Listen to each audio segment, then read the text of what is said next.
بہت سارے لوگوں کا دل جو ہے وہ مسجد میں نہیں لگتا.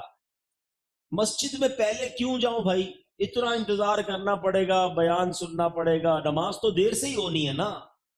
یہاں بہت سارے لوگ بالکل جماعت کھڑی ہو جائے اس کے بعد آتے ہیں، کچھ لوگ رکوع میں امام صاحب چلے جائیں پھر آتے ہیں، اور جیسے ہی نماز ختم ہوتی ہے ویسے ہی نکلنے کی کوشش کرتے ہیں. یعنی احساس یہ ہوتا ہے، وہ ایسا لگتا ہے، محسوس یہ کرواتے ہیں کہ مسجد میں لوگوں کا دل نہیں لگتا. اور روایتوں میں مومن کی مثال دی گئی کہ مومن مسجد میں ایسا ہوتا ہے جیسا پانی کے اندر مچھلی ہوتی ہے. فش ان دا واٹر، مچھلی پانی میں کتنا پرسکون ہوتی ہے، اور مچھلی کو پانی سے نکال دیں تو بے چین بے قرار تڑپتی رہتی ہے. مگر بدقسمتی کے ساتھ بہت بڑی اکثریت ہماری وہ ہے کہ وہ مسجد کے اندر اس طرح ہوتی ہے جیسے مچھلی پانی کے باہر ہے، بے قرار بے چین گھڑی دیکھتے رہیں گے، یار کب اذان ہوگی، کب جماعت ہوگی. کبھی امام صاحب 1 منٹ لیٹ ہو جائیں، 2 منٹ لیٹ ہو جائیں تو امام صاحب کو پکڑ لیں گے، حضرت 2 منٹ آج آپ نے لیٹ جماعت شروع کی. امام صاحب 1-2 منٹ لمبی نماز پڑھا دیں، دعا طویل کر دیں، اس پر اعتراض کرنے والے اعتراض کر رہے ہوتے، حضرت آج آپ نے 2 منٹ لمبی دعا کرا دی.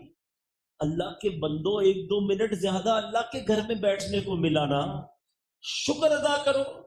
اچھا یہی بندہ باہر چائے کی دکان پر گھنٹوں بیٹھ جائے گا دوستوں کے ساتھ، وہاں کوئی ٹائم نہیں دیکھنا، مسجد میں 2 منٹ زیادہ کیوں گزرے اس پر اعتراض شروع ہو جاتا ہے. اس کا مطلب پتہ کیا ہوا کہ دل مسجد میں نہیں لگ رہا ہے. جس کا دل مسجد میں نہ لگے وہ اپنے دل کا علاج کرائے، کیونکہ مسجد کس کا گھر ہے بتاؤ نا. اچھا آپ کے گھر میں بغیر اجازت کوئی آ سکتا ہے؟ دروازہ کھٹکھٹائے کہ آج آپ کے گھر میں رہوں گا، آپ کہیں گے کون ہو بھائی، میں تو جانتا ہی نہیں. جب میرے اور آپ کے گھر میں بے اجازت کوئی نہیں آ سکتا، اللہ کے گھر میں کیسے آئے گا؟ خوش نصیب ہیں وہ لوگ جنہیں روز بلایا جاتا ہے. مسجد میں خود سے کوئی نہیں آتا، بلایا جاتا ہے. جو نہیں آتا نا، اب ماشاءاللہ یہ مسجد اتنی فل ہے کہ پیچھے بھی لوگ کھڑے ہیں. میں آپ سب سے ایک سوال کرنا چاہتا ہوں، کیا صرف جمعہ کی نماز فرض ہے؟ ہونا یہ چاہیے تھا کہ عصر میں بھی مسجد فل ہوتی، مغرب میں بھی فل ہوتی، عشاء میں، فجر میں. اور جو لوگ کہتے ہیں نا یار میں مسجد نہیں جاتا، تمہاری بھول ہے. تم نہیں جاتے، تمہیں بلایا نہیں جاتا. تم اللہ کی بارگاہ میں توبہ کرو کہ اے اللہ مجھے روز اپنے گھر میں بلا، میں اتنا برا ہوں کہ مجھے پورا ہفتہ تیرے گھر میں آنے کا موقع نہیں ملتا. توبہ کر کے اللہ کو راضی کر کے مسجد میں آنا جانا باندھ لو.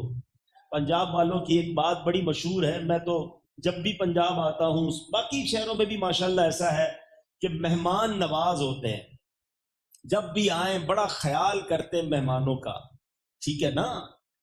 تو جب آپ کے گھر کوئی آتا ہے کیا کرتے ہو؟ مہمان خوش ہو کر جائے. ایسا ہی ہے نا، اگر آپ کے گھر پہ کوئی مہمان آتا ہے آپ کیا کہتے ہیں؟ یار مہمان راضی ہو کے جائے. آپ مہمان کو کچھ تحفہ بھی دے کے بھیجتے ہیں. ایسا ہی ہے، جب اللہ کے گھر پر کوئی آئے گا تو اللہ اسے جولی بھر کر نہیں بھیجے گا، اسے خوش کر کے نہیں لوٹائے گا. خوش نصیب ہیں وہ لوگ جو مسجد میں روز آتے ہیں، بیٹھتے سکون سے ذکر و اذکار پڑھتے ہیں. ارے دنیا میں کسی کے گھر جاؤ وہ تحفے کے ساتھ بھیجتا ہے، اللہ کے گھر میں آئیں گے وہ جھولیاں بھر کے لوٹائے گا. تو نیت کر لیں انشاءاللہ. پہلی نیت تو یہ کر لیں کہ اب انشاءاللہ 5 نمازیں مسجد میں باجماعت ادا کریں گے. جمعہ کا دن کوئی عام دن نہیں ہے، یاد رکھیے گا. جمعہ کا دن ایک بڑا خاص دن ہے. اللہ تبارک و تعالی نے ہم پر ایک خاص کرم کیا ہے کہ ہمیں ہر ہفتے یہ دن عطا فرمایا. جمعہ کے دن کچھ خاص اعمال کرنے والے ہیں، وہ بھی عرض کرتا ہوں، لیکن جمعے کی پہلے اہمیت کو سمجھیے کہ جمعہ پیارے آقا علیہ الصلوۃ والسلام کی احادیث اور روایتوں کے ذریعے علماء نے بتایا کہ جمعہ یوم العید ہے، جمعہ سب دنوں کا سردار ہے، جمعہ کے روز جہنم کی آگ نہیں سلگائی جاتی، جمعہ کی رات دوزخ کے دروازے نہیں کھلتے، جمعہ کو بروز قیامت دلہن کی طرح اٹھایا جائے گا، جمعہ کے روز مرنے والا خوش نصیب مسلمان شہید کا رتبہ پاتا ہے اور عذاب قبر سے محفوظ ہو جاتا ہے۔ مفسر شہید حکیم الامت حضرت مفتی احمد یار خان نعیمی رحمت اللہ تعالی علیہ فرماتے ہیں کہ جمعہ کو حج ہو تو اس کا ثواب 70 حج کے برابر ہے، کیونکہ جمعے کی ایک نیکی کا ثواب 70 گنا ہے، ملٹی پلائی بائی 70۔ ہم کہتے ہیں نا یار فلاں جگہ اسکیم لگی ہوئی ہے بھائی 50% ڈسکاؤنٹ 20% ڈسکاؤنٹ، زیادہ ڈسکاؤنٹ ہو تو سردی میں گرمیوں کا سامان خرید لیتے ہیں، کیوں یار کام آئے گا بھائی، ابھی اسکیم لگی ہوئی ہے۔ گرمی میں سردی کا سامان، ارے بھائی گرمی میں جیکٹ لے آئے، اس لیے لایا آدھی قیمت میں مل رہی تھی، دنیا کا فائدہ ہے تو فوراً خرچہ کر لو گے۔ ہر جمعے ایک نیکی ملٹی پلائی بائی 70 ہو کے مل رہی ہے۔ بتاؤ نا ہمیں کیا کرنا چاہیے تھا؟ ہم جمعے کو درود زیادہ پڑھتے، قرآن زیادہ پڑھتے، نفل زیادہ پڑھتے، صدقہ و خیرات کرتے، مریضوں کی عیادت کرتے، جو نیکی پورے ہفتے میں کرنی تھی وہ نیکی ہم جمعے کے دن کرتے تاکہ ملٹی پلائی بائی 70۔ کاروباری لوگ بیٹھے ہیں، جب دھاگا سستا ہوتا ہے ہم دھاگا لے لیتے ہیں، جب کپڑا سستا ہوتا ہے ہم کپڑا لے لیتے ہیں کہ یار سیزن میں اس کا ریٹ بڑھ جائے گا۔ اللہ نے ہر جمعے کو تمہیں سیزن دیا ہے نیکیاں کمانے کا، تو کماؤ نا نیکیاں۔ اب ایک دل جلتا ہے کیونکہ فیصل آباد میں بہت سارے علاقوں میں جمعہ چھٹی ہوتی ہے اور جمعرات کی رات ویکینڈ نائٹ بن جاتی ہے۔ جب بھی چھٹی کی رات ہوتی ہے تو اسے کہتے ہیں ویکینڈ نائٹ، چھٹی کی رات۔ ہونا یہ چاہیے تھا، جمعے کی چھٹی اسلامی ممالک میں کیوں تھی؟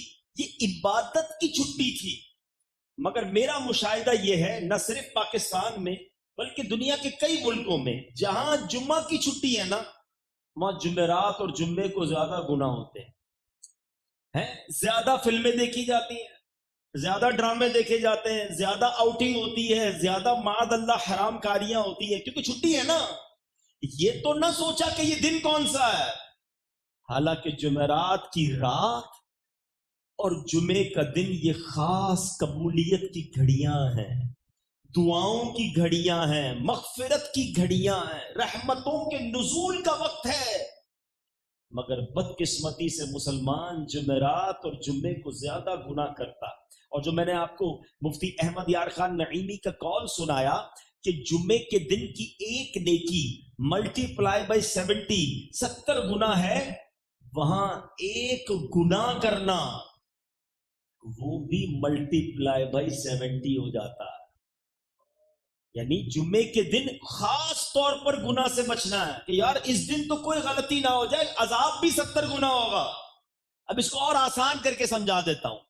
کوئی شخص رضا آباد کی گلیوں میں معاذ اللہ گالی نکالے، غلط بات ہے، حرام ہے، مگر عیدگاہ مسجد میں آ کر گالی نکالے، آپ کہیں گے یار اللہ کے بندے اللہ کے گھر میں گالی نکال رہے ہو، سمجھ رہے ہیں نا؟ کوئی معاذ اللہ باہر میوزک چلائے، ناجائز ہے، مسجد میں آ کر چلائے، آپ گریبان پکڑ لیں گے، شرم نہیں آتی؟ اللہ کے گھر میں یہ کر رہے ہو، عذاب بڑھ جاتا ہے۔ جب مقام مقدس ہو تو عذاب اور غلطی شدید ہو جاتی ہے۔ بالکل اسی طرح مکہ شریف میں جاؤ، ایک نیکی حدود حرم کے اندر 1,00,000 نیکی کے برابر ہے، مگر وہ مقام اتنا مقدس ہے کہ وہاں ایک گناہ کیا جائے تو وہ گناہ بھی 1,00,000 گناہ کے برابر ہو جاتا ہے۔ میں ان تمام پاکستان کے علاقے والوں سے بات کر رہا ہوں، میں ان تمام ممالک کے لوگوں سے بات کر رہا ہوں جہاں جمعے کو چھٹی ہے، خدا را جمعرات کی رات کو ویکینڈ نائٹ بنا کر گناہ مت کرو۔ جمعہ کا دن اللہ کو ناراض کرنے والے کام نہ کرنا۔ کہیں ایسا نہ ہو کہ پورا ہفتے کی خطائیں ایک طرف، جمعے کو کی گئی خطائیں اور اس کا عذاب ایک طرف ہو جائے، اللہ سخت ناراض کہیں ہم سے نہ ہو جائے۔ تو خدا را اگر جمعہ کو چھٹی ملی ہے تو اس کو عبادت میں گزارو، یعنی جمعہ کا دن خاص خاص الخاص درود پاک پڑھنے کا دن ہے۔ ایک عشق والی بات بتا دو، فضیلتیں تو اتنی ہیں، حدیثیں تو اتنی ہیں کہ جمعرات کی رات درود پڑھنے والے کو یہ ملتا ہے، جمعے کے دن پڑھنے والے کو یہ ملتا ہے، یہ ساری فضیلتیں۔ عشق والی بات بتا دیتا ہوں جو غلام مصطفیٰ کے لیے وہی کافی ہے۔ آقا فرماتے جس کا مضمون ہے، اور دنوں میں جب بندہ درود پڑھتا ہے تو فرشتے مجھ تک درود پہنچاتے ہیں، مگر جمعہ کے دن جو درود پڑھتا ہے میں خود سماعت کرتا ہوں۔ یعنی جمعہ کا دن ڈائریکٹ ڈائلنگ کا دن ہے، ادھر میں نے درود پڑھنا ہے، ادھر میرے آقا نے سماعت کرنا ہے۔ مل کر محبت سے درود پاک پڑھ لو، صلو علی الحبیب صلی اللہ تعالی علی محمد صلی اللہ علیہ وسلم۔ تو جمعہ کے دن تو کام ہی یہ ہونا چاہیے، تسبیح ہاتھ میں اور درود پاک کا ورد جتنا ہو سکے، جمعرات کی رات سے جمعے کی مغرب تک جتنا ہو سکے آپ درود پاک پڑھیں۔ جو پورا ہفتہ نہیں پہنتے نا امامہ، ان سے بھی میری گزارش ہے کم از کم جمعے کو باندھ لیا کر۔ اب ذرا روایت سننا، میرے آقا علیہ الصلوۃ والسلام فرماتے ہیں بے شک اللہ عز و جل اور اس کے فرشتے جمعہ کے دن امامہ باندھنے والوں پر درود بھیجتے ہیں۔ اللہ اور اس کے فرشتے درود یعنی رحمت بھیجتے ہیں۔ تو جمعے کو تو امامہ باندھ لیا کرو، دل پر چوٹ کر دوں، چوٹ کرنے کے لیے عیدگاہ مسجد میں اعلان ہو جائے کہ جو جمعے کے دن امامہ پہن کر آئے گا باہر جاتے جاتے 1000 کا نوٹ لیتا جائے۔ بتاؤ کوئی آئے گا بغیر امامے کے؟ باہر امامے کی دکانیں کھل جائیں گی، ہیں ارے بھائی عیدگاہ مسجد میں امامہ دو جلدی سے 1000 روپے ملیں گے، جمعہ مسجد میں بھی جگہ نہیں بچے گی 1000 روپے کے لیے۔ ادھر اللہ اور اس کے فرشتے درود بھیج رہے ہیں، بتاؤ نا دنیا کی قیمت کی کوئی کمپیریزن ہے؟ تو جمعے کو تو امامہ پہلے نیت کرتے ہیں انشاءاللہ۔ آگے چلیں، روایت سن لیجئے۔ حضرت حمید عبد الرحمن رحمت اللہ تعالی علیہ اپنے والد سے روایت کرتے ہیں کہ جو شخص جمعے کے دن اپنے ناخن کاٹتا ہے اللہ تعالیٰ اس سے بیماری نکال کر شفا داخل کر دیتا۔ یہ بہت سارے لوگ کہتے ہیں رزق میں بڑی تنگی ہے جناب، کاروبار بڑا مندہ ہے، تو مفتی امجد علی اعظمی لکھتے ہیں کہ جمعے کے دن ناخن ترشوانا مستحب ہے، ہاں اگر زیادہ بڑھ گئے ہوں تو جمعہ کا انتظار نہ کرے کہ ناخن بڑا ہونا اچھا نہیں، کہ ناخنوں کا بڑا ہونا تنگی رزق کا سبب ہے۔ بڑے بڑے لڑکوں نے بھی لڑکیوں نے بھی ناخن بڑھائے ہوتے ہیں، پھر کہتے ہیں جناب روزی میں تنگی آ گئی، کاروبار مندہ ہو گیا، گھر میں بڑا پرابلم ہے۔ تو ناخن بڑھانا بھی یہ تنگی رزق کا ایک سبب ہے۔ سبحان اللہ۔ جمعے کے بارے میں میرے آقا فرماتے ہیں الجمعۃ حج المساکین، یعنی جمعہ کی نماز مساکین کا حج ہے۔ اور دوسری روایت میں ہے کہ الجمعۃ حج الفقراء، جمعہ کی نماز غریبوں کا حج ہے۔ اور سبحان اللہ، مسجد میں ٹھہرنے کی بات ہو رہی تھی، امام غزالی رحمت اللہ تعالی علیہ فرماتے ہیں جو شخص نماز جمعہ کے بعد اگر عصر کی نماز پڑھنے تک مسجد میں رہے اور اگر نماز مغرب تک ٹھہرے تو افضل ہے۔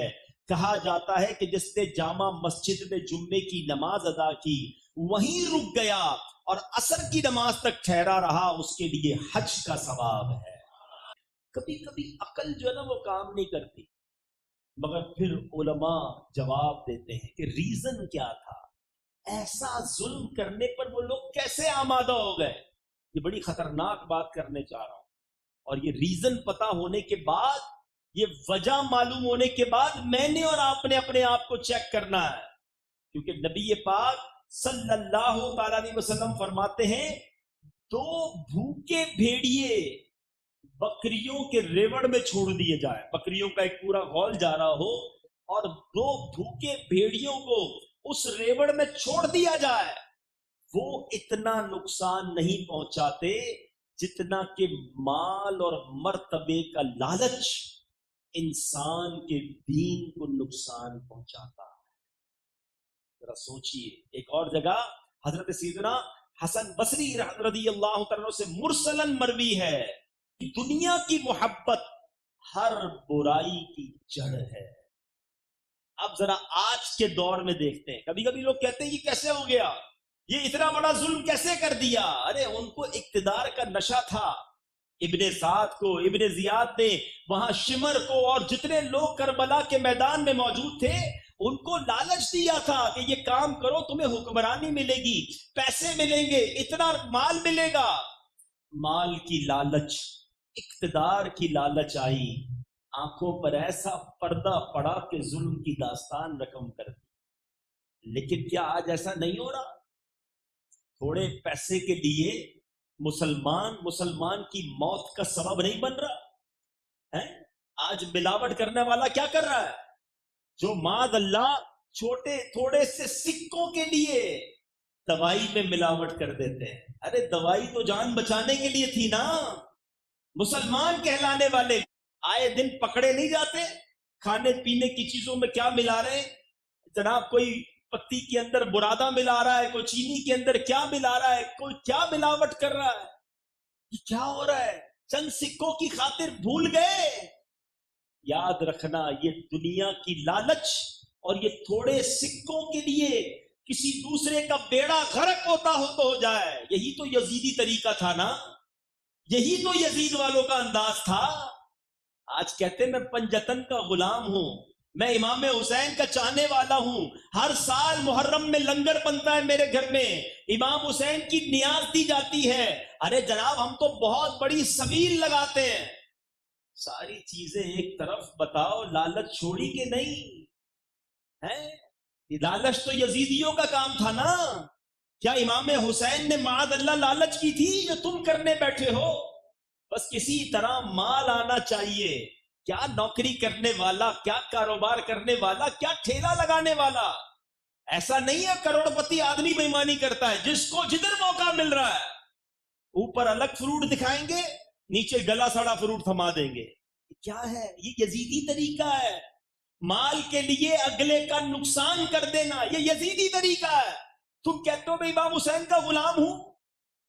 ایک بار نبی پاک صلی اللہ تعالی علیہ وسلم ایک غلے والے کے پاس سے گزرے اور اس کے غلے میں ہاتھ لگایا اور اس کے غلے میں ہاتھ اندر ڈال دیا تو وہ گیلا تھا.